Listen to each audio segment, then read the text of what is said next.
Hi, welcome to rcfieldbox.com.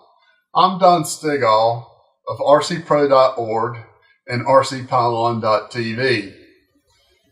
This is a new channel and it'll feature all kinds of airplanes, including pylon planes, but mostly sport airplanes, either glow, gas, or electric. And we may even cover some quad and helicopter stuff. This is a quarter scale Clipped Wing Cub by the World Models. I've previously mounted an engine on it, and you can see I drilled two sets of holes. One will have to be plugged. I can't remember which is the correct set. The engine in front of me is one of my projects that's been lingering for a number of years. This is a DLE-35, and it has something unique on it. It has a gear that has an electric motor that drives an idler gear, and then it has a main gear. It has a one-way bearing in it so that when you're starting it, it's pulling against the engine, but when the engine's just running, you can see the hub is not rotating. This is a brushed motor, and it has extensions from the engine mounting lugs to the front of the electric start mechanism.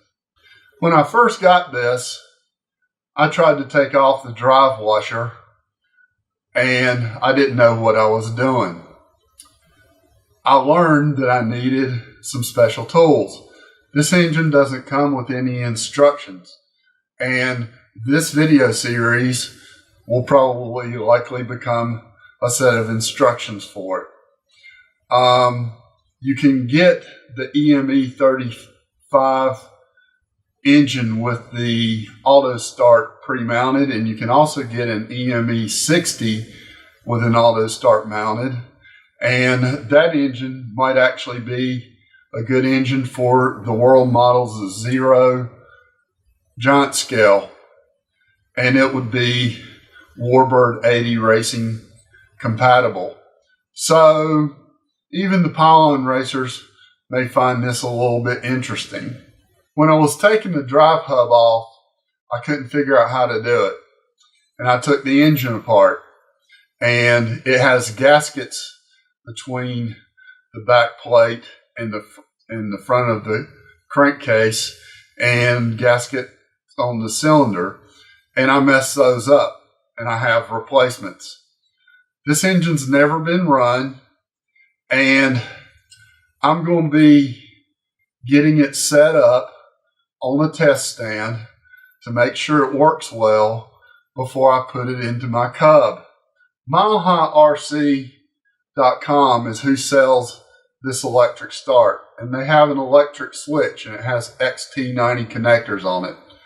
I've communicated with Mike, and he said it doesn't pull that much current. So I should be able to use a 3-cell 2200 milliamp battery.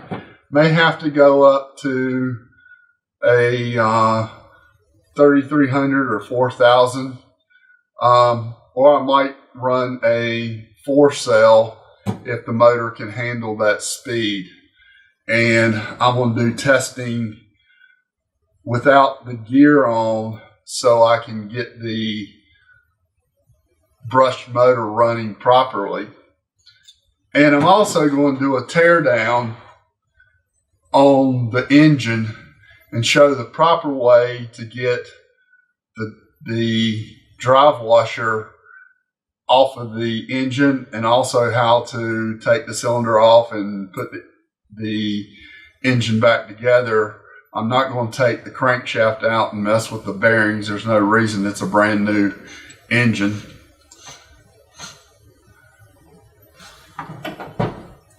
This is the drive washer that was on it, and the screws are the same pattern, but these are 5mm screws and these are 4mm screws. The trick to getting the drive washer off without opening the engine is to have the correct tools. This is a 1.5 inch aluminum bar with a 3/4 inch hole drilled in it, and holes drilled for the DLE pattern in 4 millimeters. I also have one drilled out for 5 millimeter screws. Now I probably only really needed the 5 millimeter, but I went ahead and made one specifically for the DLE. I've actually considered producing these because anybody that's taken a DLE-30 or DLE-30 clone apart needs one.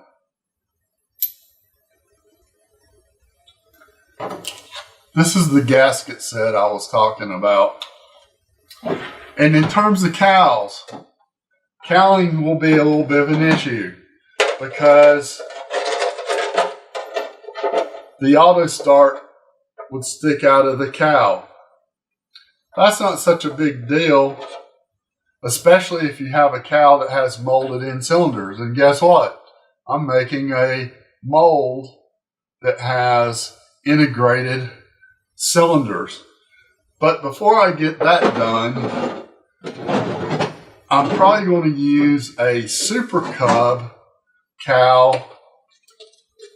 Also by the World Models, I have a Super Cub quarter scale that has the same firewall as the Clipped Wing Cub and the J3 Cub quarter scale airplanes.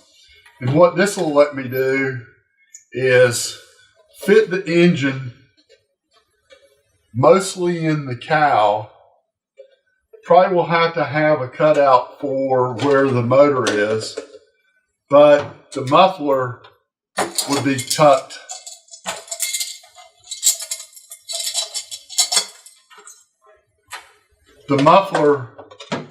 tuck right in, and I'd only have the one exhaust output, so that's pretty low cost. I'll probably put a spinner on it as well.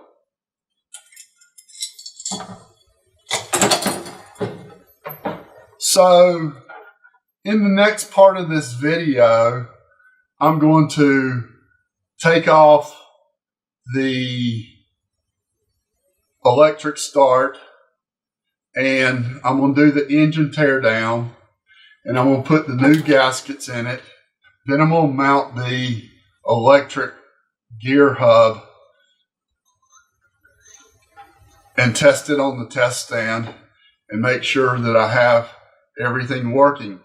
If you've watched any of my other engine videos like the DLE-35RA, I've gone to using servo controlled chokes.